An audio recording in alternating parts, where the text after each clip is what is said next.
Mankind has been using the energy of atomic nucleus for more than half a century, which allowed it to make a breakthrough in many areas and to create the new areas of its use, such as nuclear medicine, production of isotopes for the agricultural sector, and design of transport installations for unique nuclear icebreaker fleet.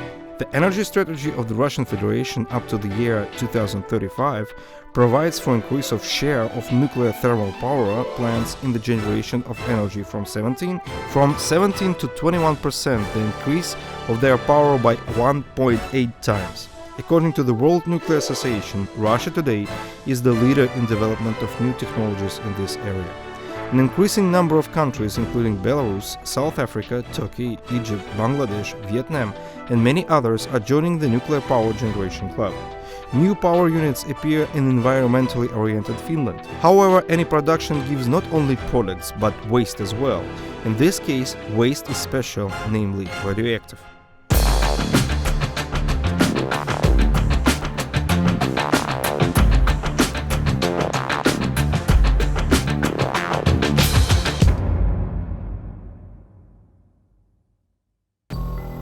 Russia has accumulated more than 500 million cubic meters of radioactive waste, and almost all of them are in temporary storage facilities. However, current approaches to radiation safety raise new problems. That is why in 2016 Russia implemented a unique project. The final disposal facility for radioactive waste, the first of its kind in Russia, became operational in Novouralsk. In the coming years, the station will accept hundreds of cubic meters of medium and low activity waste.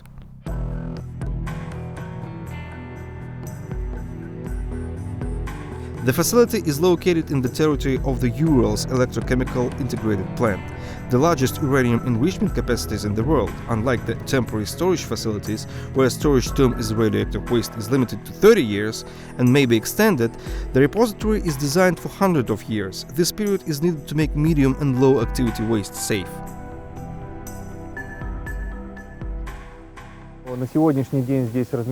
Currently, it is used for storage of solid radioactive waste, and after being filled, the repository will be closed. The radioactive waste is classified as high, medium, low, and very low active level.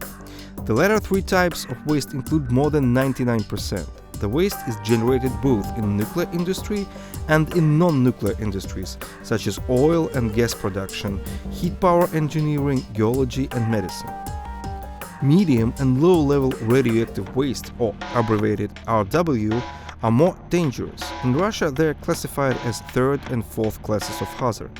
Basically, the waste is debris which cannot be reused, parts of the equipment, overall, ventilation filters, etc. The radioactive waste is delivered to Novouralsk repository in 200-liter metal drums, and each drum undergoes extremely severe input control. All drums must have safety data sheet. If the documentation meets the requirements, the staff members proceed to measurements of radioactive proprietors of the delivered cargo. Here, a multi-barrier protection system is used, that is to say, waste is the first put in primary packages and then in one-way non-return containers. Concrete walls of the one-way non-return containers are 12 centimeters thick. The waste in such robust containers is ready for final disposal. All handling operations are automated, so the staff members do not need to go down. The repository itself is the series of safety barriers that can withstand even earthquakes with 6.0 magnitudes. The 70 cm thick walls of each cell are made of concrete and covered with thick slabs. One of the walls, the temporary one, slides to lower the drums in the storage facility. The storage facility is 7 meters deep, which allows for stacking of drums in 5 tiers.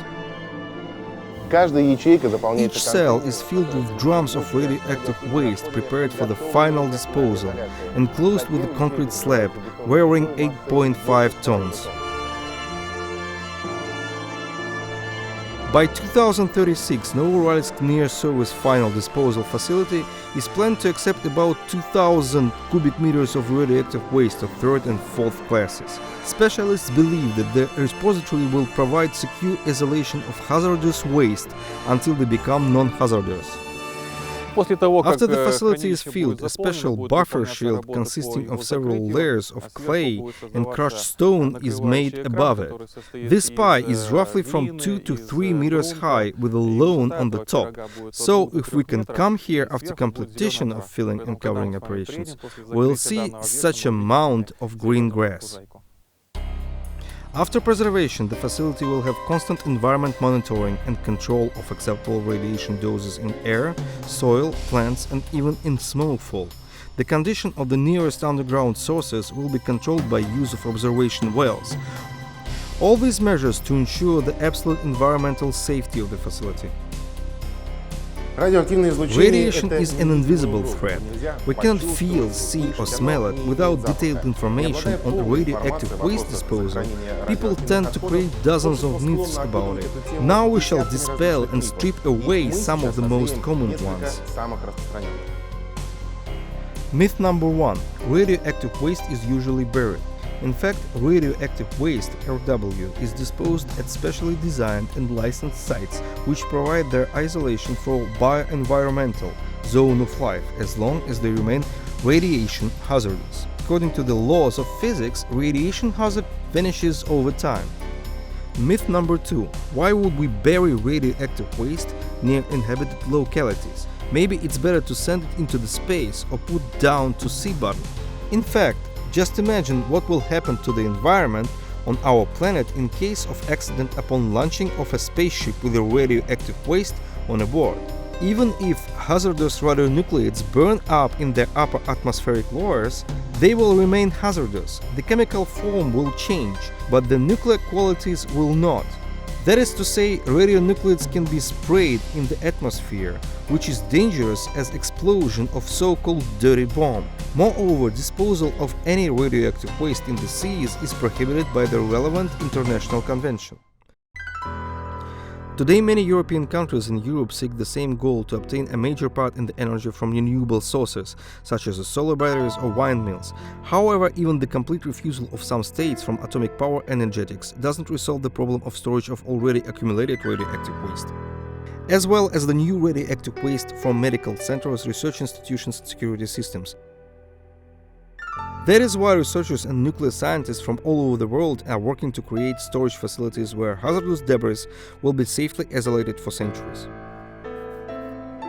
Germany decided not to use nuclear energy. In 2022, the last nuclear reactor will be shut down. Relying on storage of radioactive waste in deep geological formations, the government took a decision to repurpose the former Conrad iron mine for storage of low and medium radioactive waste. The outside temperature is 4 degrees below zero, while here inside the mine it is 30 degrees above zero. We're descending up to 1000 meters below the sea level in the double-deck lift with a capacity of 18 tons, but this is only a small part of the way. In order to get the tankages, we have to take a part in the real underground safari. The total length of the tunnels made by miners is about 40 kilometers. The miners travel along them by off-road cars. Conrad is an iron ore mine covered with a 400-meter layer of clay that will reliably isolate waste and protect them from water. Water is the main enemy of underground tankages. While penetrating from the Earth's surface, it can wash out radionuclides and poison the environment. Here is the impossible. Conrad is a very dry mine covered with a thick layer of waterproof clay, argillite. Such conditions are ideal for storage of radioactive waste. As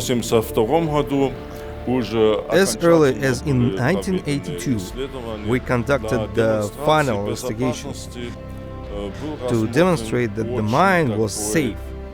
We considered, I would say, an incredible scenario, as if the doors, which were supposed to be closed after its preservation failed, and water penetrated into the old wags and cavities inside the mound, that would result in return of radionuclides to the bioenvironmental zone of life. However, this may happen not earlier than 300,000 years later and without exceeding the limits. This mine gallery at a depth of 850 meters is almost ready to isolate the first batch of waste. The walls of tunnel, which is 6 meters wide and 7 meters high, are covered with a steel mesh to secure the rock. After the completion of work, the tunnel will accommodate 26,000 cubic meters of radioactive waste. The waste will be kept in mine tunnels with a space of 40 square meters and length of 800 meters in drums and concrete containers, separated by concrete partitions at a distance of 50 meters. All cavities will be backfilled with cement grout via pipes passing through the partitions. In such state, radioactive waste will be stored at a depth of a kilometer beneath the earth for several thousand years. After that time, they will no longer dangerous for human health and environment. In total, there will be two main places for storing RW in Conrad. One's field, which is expected to be by 2040, the mine will be preserved.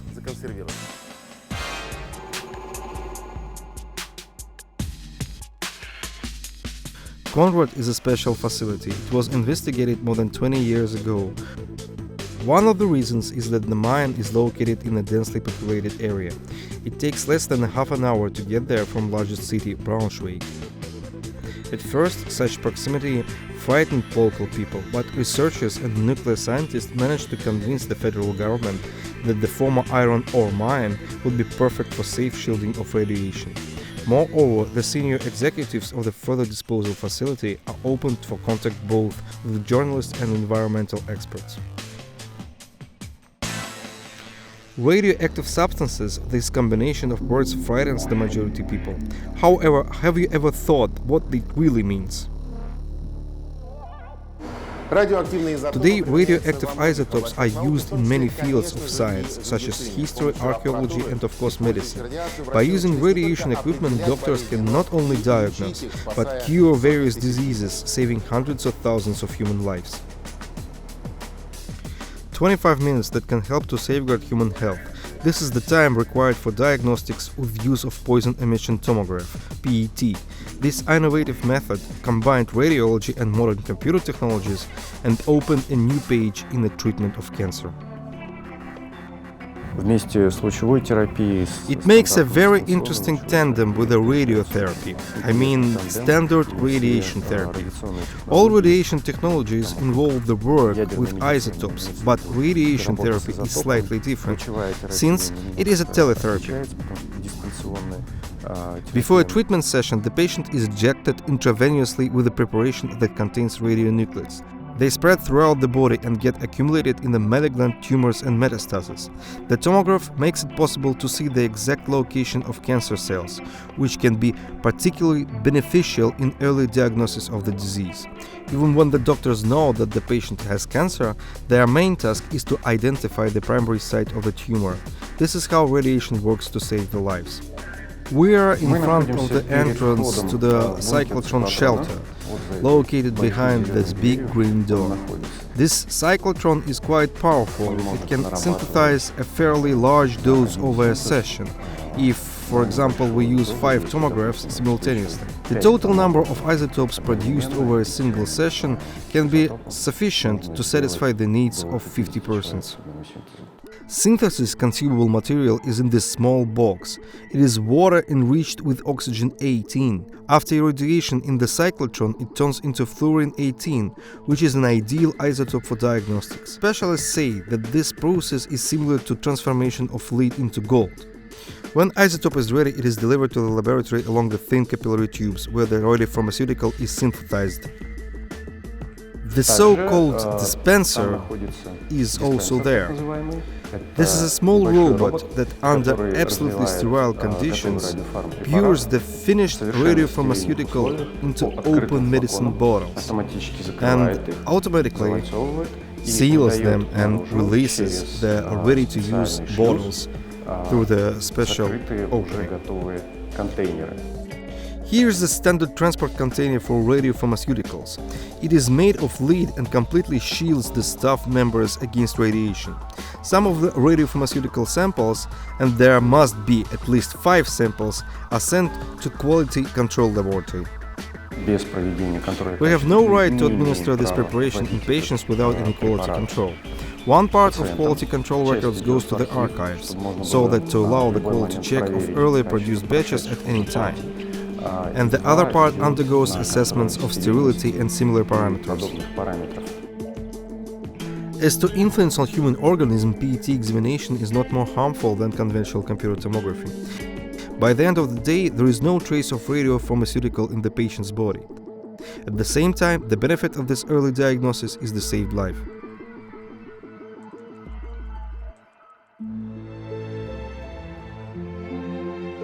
Everyday residents of the resort town Gyeongju come to the National Historic Park to make a jog, have a walk, take a breath of the sea air or enjoy the views.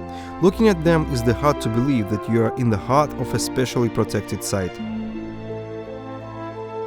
In the Gyeongju National Park, there is a first Korean burial facility for medium and low-level radioactive waste. Right down here, at depth of about 130 meters, there are 6 mines that will be filled over the next 10 years. Gyeongju was chosen from 4 prospective sites. The main selection criteria was the geological characteristics. The burial facility was created in granite, a dense, homogeneous rock which can provide particularly timeless storage radioactive waste. All underground tankages occupy an area of more than 2 million square meters. 2 technical tunnels connect them to the Earth's surface. One of them is used to deliver the waste containers to the place of final isolation. Construction of the first stage of the underground tankage began in early 2006 and was completed in June 2014. Now we bury waste in concrete shelters 50 meters high and 25 meters in diameter. We plan that the first stage will accommodate about 12,000 cubic meters of waste. First, the waste is compressed, sealed in 200-liter drums and placed in shipping containers. Once the hazardous cargo is delivered to the tankage, it is placed in concrete containers and dropped down to the depth of 50 meters for permanent storage. To accommodate medium and low-level radioactive waste, we use several types of protective containers, such as steel containers, concrete containers, and containers of highest level of protection, which guarantee that the waste will be harmless for human health and the environment. South Korea is actively involved in the development of nuclear power generation industry. Today it has 4 nuclear power plants which has employed 23 reactors. The nearest plant is just a few kilometers away from here. Part of the radioactive waste is delivered from nuclear power plants right to the site of underground isolation by sea. To avoid the risk of accident, containers with hazardous cargo are transported by special vessel. Almost all case service systems of the vessel are duplicated, 2 engines and 2 air screws. If fire protection, power supply or ventilation system fails, the standby of duplicate systems will be immediately activated automatically. The burial site is located on the Pacific coast near the Sea of Japan and is equipped with a multi-barrier protection system capable of withstanding both the earthquake and tsunami. The proximity to the sea resulted in significant changes in the design and construction of the facility.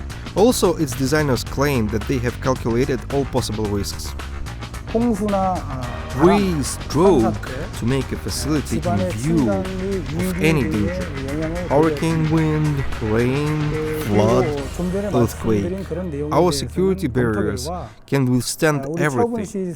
The sealed doors will remain intact, even if exposed to a water wave 10 meters high.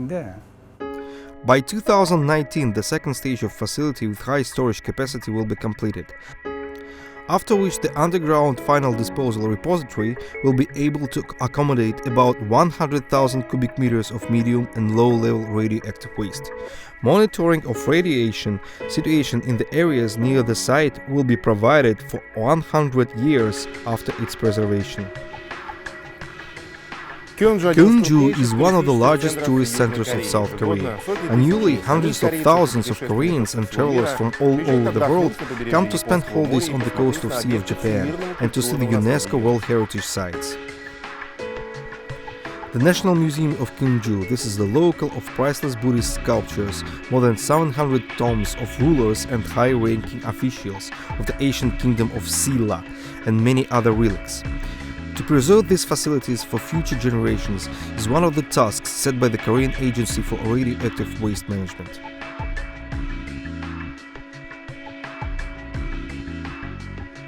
Storage of radioactive waste is a global problem not only for nuclear scientists. Famous American photographer Tyrone Simon became concerned about the problem of radiation safety and invited anyone interested to take part in the research that resulted in the world's first artwork made of radioactive waste. She had been studying methods and techniques of disposal and storage of radioactive waste for a long time and came to the conclusion that radio waste rectification was the method that combined not only functional.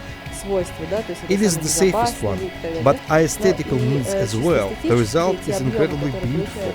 This mass of glazed black glass can look like an independent sculptural object. It could not appear without close cooperation with Rosatom, and in particular with one of the enterprises incorporated in it, Radon Federal State Unitary Enterprise. In this niche in the wall of Garage Museum, Moscow, Black Square 17 will be exhibited 1,000 years after its creation. This is a symbolic name for the exhibit made from vitrified waste. Tyrone Simon wrote a letter to future generations, and we put it in a special steel two-layer capsule under the strict guidance of radon engineers. The capsule was filled with the vitrified mass-produced at Radon and put in a special storage unit at Radon. And our Black Square 17 will remain there until it gets free from its radioactive properties and becomes harmless for human health and environment. One of the major challenges in the nuclear industry development is to determine the method for safe final disposal of radioactive waste for a long period. Every state chooses specific technologies independently in accordance with the relevant international standards. The current state of scientific knowledge and technology makes it possible for them to cope successfully with the problem. However, one thing is clear: if we do not take any action, the ecological future of our planet may be jeopardized very soon.